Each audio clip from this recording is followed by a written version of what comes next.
अगर आप लोन लेकर बैठे हैं तो ये वीडियो आपके लिए है। ध्यान दीजिए कि जोर आपके लोन लेने पर है, बैठने पर नहीं। तो आरबीआई ने इंतजाम कर दिया है, बैंकिंग सर्विसेज में कुछ सुधार करने की बात कह डाली है। और कुछ बातें उनके लिए भी हैं जो लोन लेकर सच में बैठ गए हैं। लोन का पैसा उगाने वाले रिकवरी एजेंट्स अब आपका पैसा लेने तो आएंगे, लेकिन टेंशन पहले से कम देंगे, आपका अपमान नहीं कर सकेंगे। और डिजिटल फ्रॉड वगैरह का जो डर है उसके लिए भी आरबीआई ने चूड़ी टाइट कर दी है। आज इसी सब पर बात करेंगे। हाय, मैं हूं श्रुति और आप देख रहे हैं खर्चा पानी। Brought to you by itel and Sensodyne DSP.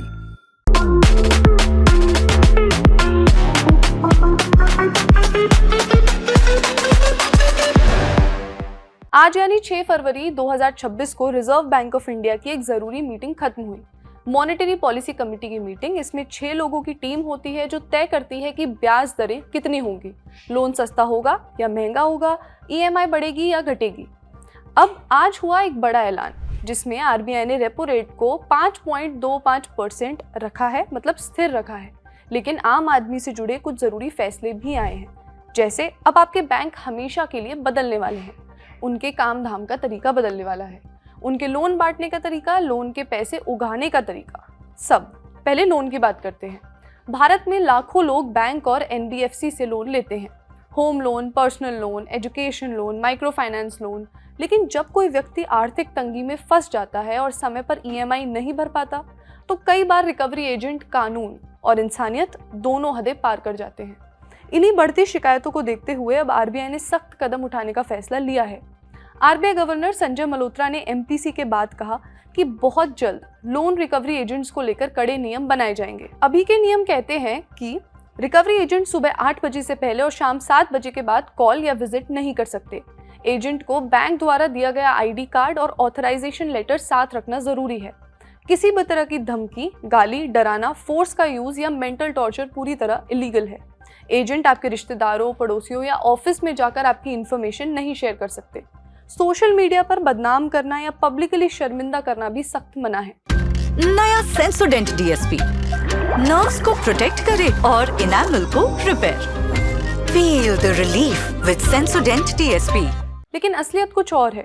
इसे समझने के लिए द हिंदू की एक रिपोर्ट देखते हैं। इस रिपोर्ट में भारत में लोन रिकवरी सिस्टम की डार्क साइड पर बात की है। इसमें बताया गया है कि कैसे कर्ज वसूली अब कई जगह इंसानियत की हदें पार कर चुकी है। ये report association of health care providers India और ऑल इंडिया लॉयर्स यूनियन से जुड़े एक्सपर्ट्स के साथ मिलकर alternative law and health forum ने तैयार की है।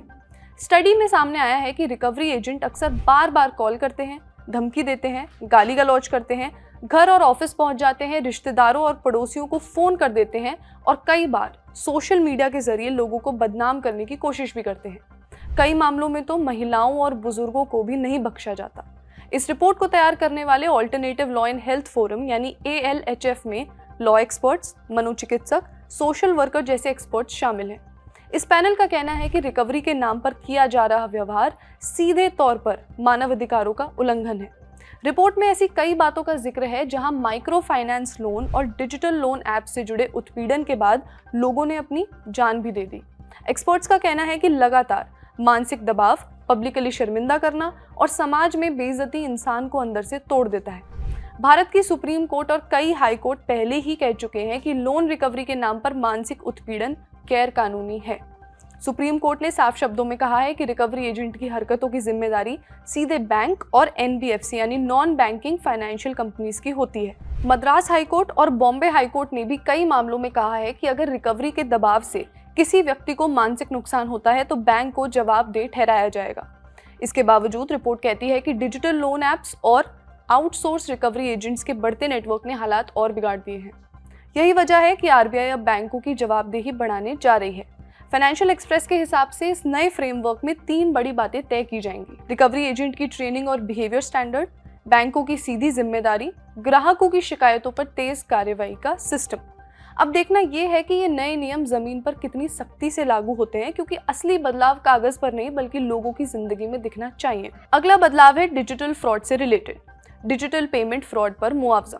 आज के टाइम में करोड़ों लोग यूपीआई या डिजिटल पेमेंट का इस्तेमाल करते हैं। फोन से payment, QR scan, net banking, card से ट्रांजैक्शन, सब कुछ डिजिटल हो गया है। लेकिन इसके साथ ही फ्रॉड भी तेजी से बढ़े हैं।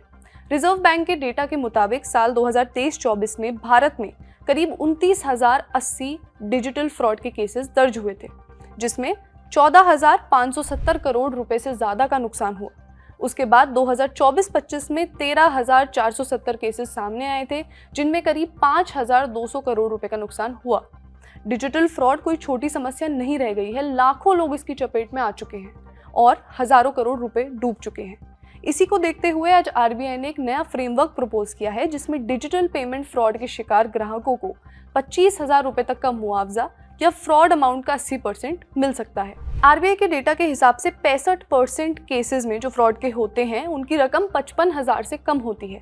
उसी डेटा को ध्यान में रखते हुए 25,000 के अमाउंट को प्रपोज किया हुआ है।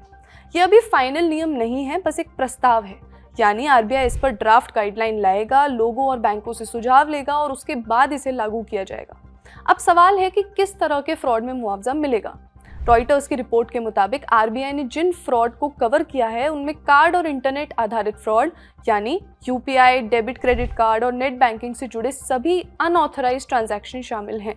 ऐसे ट्रांजैक्शन भी जो आपकी परमिशन के बिना हो गए, यानी अगर आपकी गलती नहीं है और सिस्टम या स्कैम की वजह से पैसा गया है तो 25,000 रुपए तक की भरपाई हो सकती है। आरबीआई गवर्नर संजय मल्होत्रा ने कहा कि सीनियर सिटीजन के लिए भी अलग से सेफ्टी लेयर, ज्यादा ऑथेंटिकेशन और डिले क्रेडिट सिस्टम पर काम किया जा रहा है। ये तो हो गई डिजिटल फ्रॉड की बात। अब बात आपकी ईएमआई के बारे में। जैसा कि आपको मालूम है कि रेपो रेट को 5.25% पर ही रखा गया। रेपो रेट वो ब्याज दर होती है जिस पर आरबीआई बैंकों को पैसा देता है और इसी के आधार पर बैंक तय करते हैं कि हमें होम लोन, कार लोन और पर्सनल लोन कैसे इंटरेस्ट पर मिलेंगे। आज आरबीआई ने यह तय किया है कि फिलहाल आपकी ईएमआई में कोई बदलाव नहीं होगा। दरअसल पिछले साल आरबीआई ने लगातार ब्याज दरों में कटौती की थी। फरवरी 2025 से दिसंबर 2025 के बीच टोटल 1.25% यानी 125 बेसिस पॉइंट्स की कटौती की गई थी। इसका सीधा फायदा लोन लेने वालों को मिला और होम लोन की इंटरेस्ट रेट अप्रैल 2020 के बाद अपने लोएस्ट पर पहुंच गई थी। आज आरबीआई ने कहा कि पहले की गई कटौती का पूरा असर अब सिस्टम में दिखाई दे रहा है, इसलिए अभी कुछ समय के लिए ब्रेक लेना जरूरी है। अब अगर बात करें कि इस समय होम लोन की दरें कितनी चल रही हैं, तो बिजनेस टुडे की रिपोर्ट के मुताबिक सरकारी बैंक इस समय 7.15% से 7.3% के बीच होम लोन दे रहे हैं। कैनरा बैंक और यूनियन बैंक जैसे बैंक सबसे सस्ते हैं। वहीं एचडीएफसी और एक्सिस जैसे प्राइवेट बैंक करीब 8% तक ब्याज ले रहे हैं और कुछ मामलों में ये 9% भी जा सकता है, जो पूरी तरह आपके क्रेडिट स्कोर पर डिपेंड करता है। लेकिन एक्सपर्ट्स एक जरूरी वार्निंग भी दे रहे हैं। ग्रोथ वाइन कैपिटल के को फाउंडर शुभम गुप्ता कहते हैं कि ये मानकर मत चलिए कि ब्याज दरें हमेशा नीचे ही जाएंगी। अगर भविष्य में 1 से 2% तक दरें बढ़ती हैं तो 80 लाख रुपए के लोन पर 4,000 से 10,000 तक बढ़ सकती है आपकी ईएमआई। इसलिए लोन लेते समय ध्यान रखें कि आप ईएमआई आपकी सैलरी का 40 से 45% से ज्यादा न हो। वहीं अग्नम एडवाइजर्स के सीईओ प्रशांत मिश्रा कहते हैं कि घर खरीदते समय सिर्फ ईएमआई पर ध्यान न दें, बल्कि stamp duty, registration, interior, maintenance और इमरजेंसी खर्चों को भी जोड़कर बजट बनाएं।